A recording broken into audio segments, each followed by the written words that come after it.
औज़ु बिल्लाहि मिनश शैतानिर रजीम बिस्मिल्लाहिर रहमानिर रहीम क़ाल रब्बि इश्रह ली सदरी व यस्सिर ली अमरी वहलुल उक़दतम मिन लिसानी यफ़क़हू क़ौली। सो अल्लाह ताला की हम्द व सना के बाद, dear aspirants, this is Asif Shahzad. So today our 37 lecture for the preparation of lecturer education and headmaster and headmistress। तो डियर एस्पायरेंट्स, हमने जो टेस्ट के एलिमेंट्स हैं उनको हमने देखा है, यानी कि सबसे पहले हमारे पास टेस्ट आता है, फिर मेजरमेंट आता है, फिर असेसमेंट आता है, फिर इवैल्यूएशन आता है। तो आज बेसिकली हमने जो टाइप्स ऑफ इवैल्यूएशन है उसको स्टडी करना है, ठीक है, कि इवैल्यूएशन क्या होता है और इवैल्यूएशन की टाइप्स क्या होती हैं। ठीक है, मैंने आपको इवैल्यूएशन के बारे में बताया था कि इवैल्यूएशन में हमने जो टेस्ट लिया होता है उसकी वर्थ वैल्यू को जज करते हैं, उसमें हम जजमेंट देते हैं, फाइनल जजमेंट देते हैं, डिसीजन मेकिंग हम करते हैं। ठीक है, इसमें हम स्टूडेंट को पास फेल करते हैं। ठीक है, ये सारी चीज़ें हमारे पास इवैल्यूएशन में होती हैं। ठीक है। चलें जी, मैं आपको थोड़ा सा इंटरव्यू इसका थोड़ा वो आपको ब्रीफ सा इंट्रोडक्शन दे देता हूँ। Test basically set of question होता है, ठीक है, जिसमें हम स्टूडेंट जो होता है उससे सेट ऑफ क्वेश्चन का जो रिस्पॉन्स लेते हैं। मेजरमेंट, जब वो जो टेस्ट हमने लिए है, जब हम उसकी क्वांटिफिकेशन करते हैं, उसको न्यूमेरिकल वैल्यू देते हैं। फॉर एग्जांपल, मैंने आपका 40 मार्क्स का जो टेस्ट आपको भेजा है, ठीक है, उसमें से मैं देखता हूँ, चेक करता हूँ कि आपके कितने मार्क्स हैं, 30 हैं, 35 हैं, 37 है, 38 है, कहाँ तक आपके मार्क्स है। ठीक है, तो ये जो मार्क्स मैंने आपको दिए हैं, ये मार्क्स हमारी मेजरमेंट होती है। ठीक है, तो इसके बाद हमारे पास जो होती है वो असेसमेंट होती है। असेसमेंट इंटरप्रिटेशन को कहते हैं। फिर मैं देखता हूँ कि आया कि ये जो मैंने आपको मार्क्स दिए हैं, 70 दिए हैं, सॉरी, मैंने आपको 30 दिए हैं, 35 या 32 दिए हैं, तो क्या आप ने तुक्के वगैरह लगा कर तो नहीं किए। ठीक है, आप में इतनी पोटेंशियल एबिलिटी है, कॉग्निटिव एबिलिटी है, आप में इतना जो है ना वो कंसेप्चुअल डेवलपमेंट हो चुकी है कि आप इतने अच्छे मार्क्स ले सकते हैं। ठीक है, तो इसको हम असेसमेंट कहते हैं, इसको इंटरप्रिटेशन ऑफ मेजरमेंट भी कहा जाता है। ठीक है, तो फाइनल जनाब हमारे पास इवैल्यूएशन होती है। इवैल्यूएशन में देखा जाता है कि जो भी हमने स्टूडेंट को और स्टूडेंट से टेस्ट लिया होता है, ठीक है, उसकी मेजरमेंट और असेसमेंट के बाद फाइनल जजमेंट देते हैं। इसमें हम डिसीजन मेकिंग करते हैं कि स्टूडेंट ने जो है ना वो नेक्स्ट क्लास में मूव करना है या नहीं करना, उसमें इतनी एबिलिटी है या नहीं है।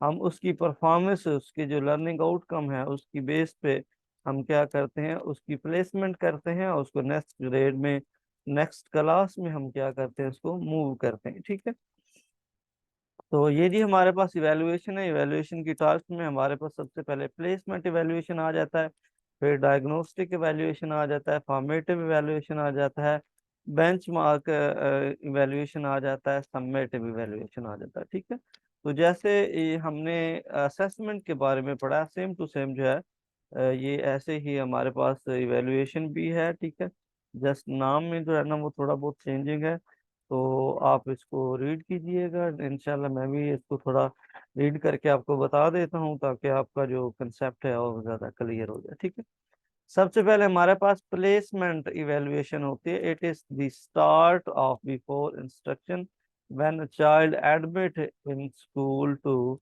प्लेस हिम इन क्लास और ग्रेड। ठीक है, प्लेसमेंट असेसमेंट तब करते हैं जब हम किसी स्टूडेंट को क्लास में या किसी ग्रेड में प्रमोट करना चाहते हैं, उसको एडमिशन देना चाहते हैं।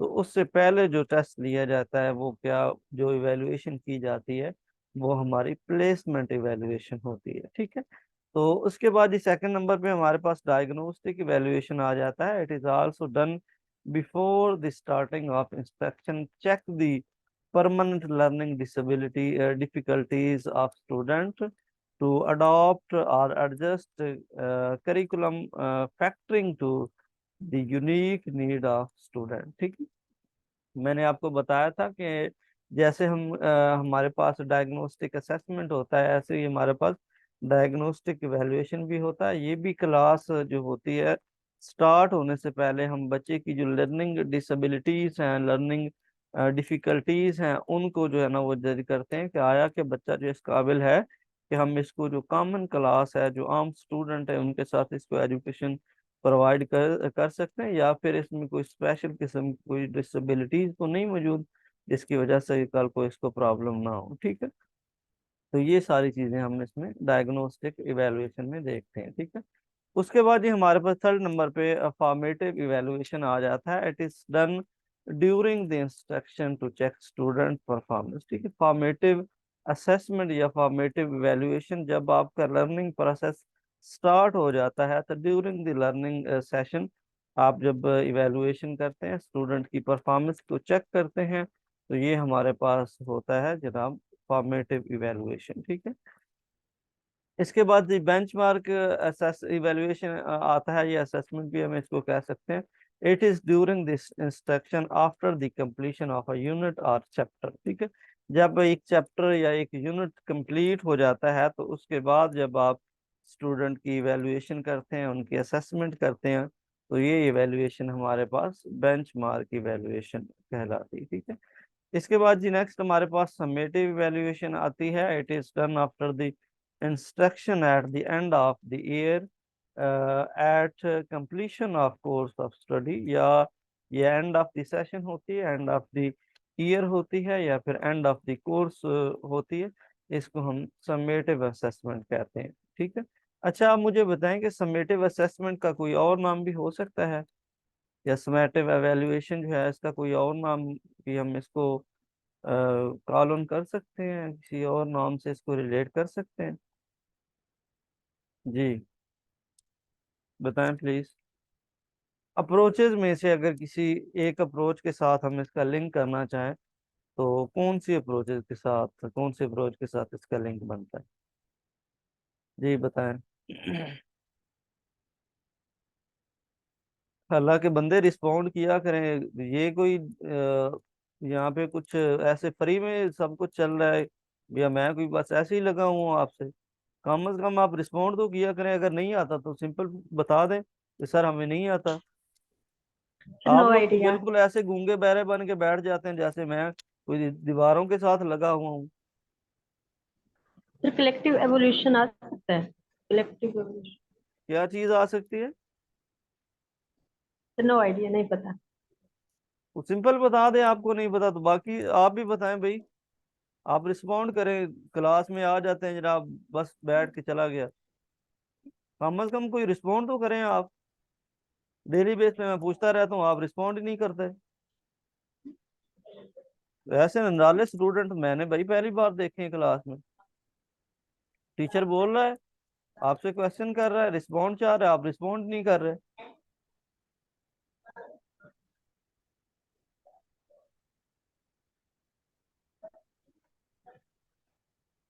मैंने आपको अप्रोचेस पढ़ाई थी, हमारे पास असेसमेंट की थ्री अप्रोचेस हैं। सबसे पहले हमारे पास असेसमेंट फॉर लर्निंग आता है, उसके बाद असेसमेंट एज लर्निंग आता है, और थर्ड नंबर पे हमारे पास असेसमेंट ऑफ लर्निंग होता है। ठीक है, मैंने आपको बताया था कि ये जो हमारे पास समेटिव इवेल्युएशन होती है सर या ये समेटिव असेसमेंट है। असेसमेंट ऑफ लर्निंग है। जी सर जो समेटिव है ये असेसमेंट ऑफ लर्निंग है। जी, शुक्र है जी, माशाल्लाह से आपने भी माइक अपना ऑन किया, रिस्पॉन्ड किया है आपने।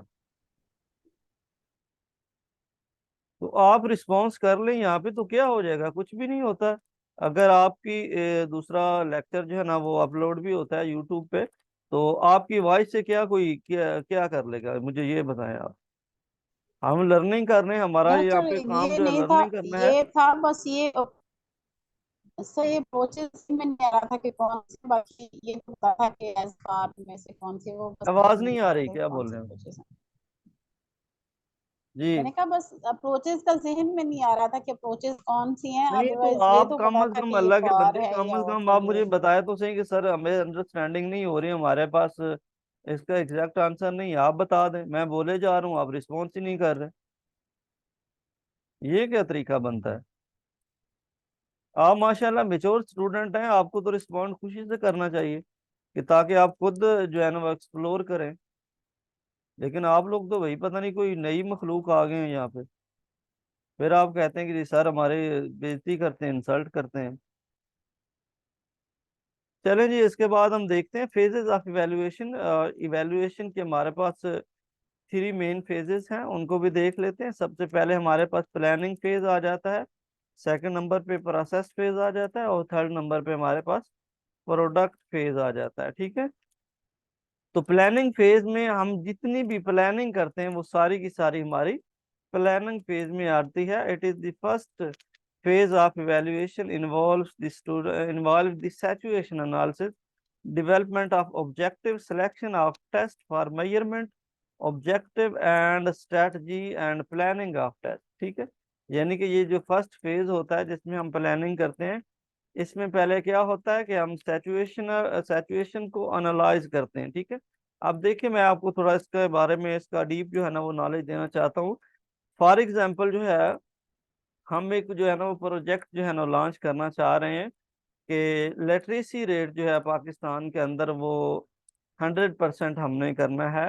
ये प्रोजेक्ट जो है हम लॉन्च करना चाह रहे हैं। ठीक है, सबसे पहले हम क्या करेंगे कि हम फील्ड में जाएंगे। ठीक है, बिल्कुल जो सिचुएशन होगी, जो एग्जैक्ट लोकेशन होगी, वहाँ पे हम जाएंगे कि हम फील्ड में डिफरेंट स्कूल्स में, कॉलेजेस में, यूनिवर्सिटीज में, डिफरेंट विलेजेस में, सिटीज में हम जाएंगे, लोगों से मिलेंगे, लोगों से ओपिनियन लेंगे कि आप अपने बच्चों को स्कूल में क्यों नहीं भेजते। तो हम जो है ना वो सिचुएशन को, यानी कि इसमें हम बिल्कुल जो है ना वो ग्राउंड फ्लोर पे चले जाते हैं और सिचुएशन का एनालिसिस करते हैं कि ये जो प्रॉब्लम है ये किस रीजन की वजह से, किस सिचुएशन की वजह से हो रहा है। ठीक है, तो जब हम उस प्रॉब्लम का सलूशन, यानी कि हमें रीजन का पता चल जाता है कि ये प्रॉब्लम है बेसिकली जिसकी वजह से पाकिस्तान का लिटरेसी रेट जो है वो 100% नहीं है। ठीक है, ये रीजन है, वो हम फाइंड कर लेते हैं। तो फिर वो जो रीजन है, उन रीजन को फुलफिल करने के लिए हम क्या करते हैं, अपने ऑब्जेक्टिव सेट करते हैं। ठीक है, ये सेकंड नंबर पे लिखा हुआ है डेवलपमेंट ऑफ ऑब्जेक्टिव। ठीक है, फिर हम क्या करते हैं, अपने ऑब्जेक्टिव सेट करते हैं कि हमने 2023 के अंदर जो है वो, यानी कि हमारा लिटरेसी रेट जो है ना वो 70% होना चाहिए। ठीक है, ये हमने ऑब्जेक्टिव सेट कर लिया, और फिर जब ऑब्जेक्टिव हमने सेट कर लिया तो फिर वो जो ऑब्जेक्टिव है उसको फिलफुल करने के लिए फिर हम क्या करते हैं, सिलेक्शन ऑफ टेस्ट। ठीक है, फिर हम जो है ना वो टूल यूज करते हैं कि हमने ये जो हमारे ऑब्जेक्टिव है इनको कैसे मीट करना है, कैसे इसको फुलफिल करना है। ठीक है, तो उसके बाद यानी selection of test for measurement objective, फिर ऑब्जेक्टिव को मेजरमेंट करने के लिए हम क्या करते हैं, वो कोई टूल यूज करते हैं, वो हम टेस्ट भी यूज कर सकते हैं, असेसमेंट भी यूज कर सकते हैं, ओरल असेसमेंट भी, वर्बल असेसमेंट भी हम कर सकते हैं, या फिर रिटन असेसमेंट भी कर सकते हैं। ये सारी चीजें इसमें होती हैं। ठीक है, and strategies and planning of test. ठीक है, अब मैंने आपको बताया है कि इसमें प्लानिंग होती है। ठीक है, और स्ट्रेटजी इसमें इस लेवल पे होती है क्योंकि ये एक लॉन्ग टर्म ड्यूरेशन होता है। आपने एक प्रोजेक्ट को कंप्लीट करना है, एक प्रॉब्लम को रिजॉल्व करना होता है, तो इसलिए ये एक जो है ना वो लॉन्ग ड्यूरेशन के लिए चलता है। ठीक है, इसके लिए लॉन्ग ड्यूरेशन की ज़रूरत होती है, आपको लंबे अरसे के लिए प्लानिंग की ज़रूरत होती है। ठीक है, तो इसलिए ये हमारी जो है ना वो स्ट्रेटजी बनाते हैं हम, ताकि हर चीज़ को हम स्टेप बाय स्टेप जो है ना वो हासिल कर सके। ठीक है, तो उसके बाद ही हमारे पास सेकंड फेज आ जाता है, प्रोसेस फेज। यानी पहले हमने जितनी भी प्लानिंग के हवाले से हमने प्लान करना था, हमने प्लान कर लिया, उसके बाद अब लर्निंग जो प्रोसेस है वो स्टार्ट हो चुका। ठीक है, in this phase the evaluation is conducted. ठीक, इस लेवल पे क्या करते हैं, आप फील्ड में जाकर जो है ना वो काम करना स्टार्ट कर देते हैं, अपना प्रोजेक्ट के ऊपर काम, आपकी वर्किंग जो होती है वो स्टार्ट हो जाती है। ठीक है, यानी कि इस लेवल पे आप अपनी जो वैल्यूएशन है उसको स्टार्ट कर देते हैं। ठीक है, तो उसके बाद ही हमारे पास थर्ड नंबर पे प्रोडक्ट फेज आ जाता है।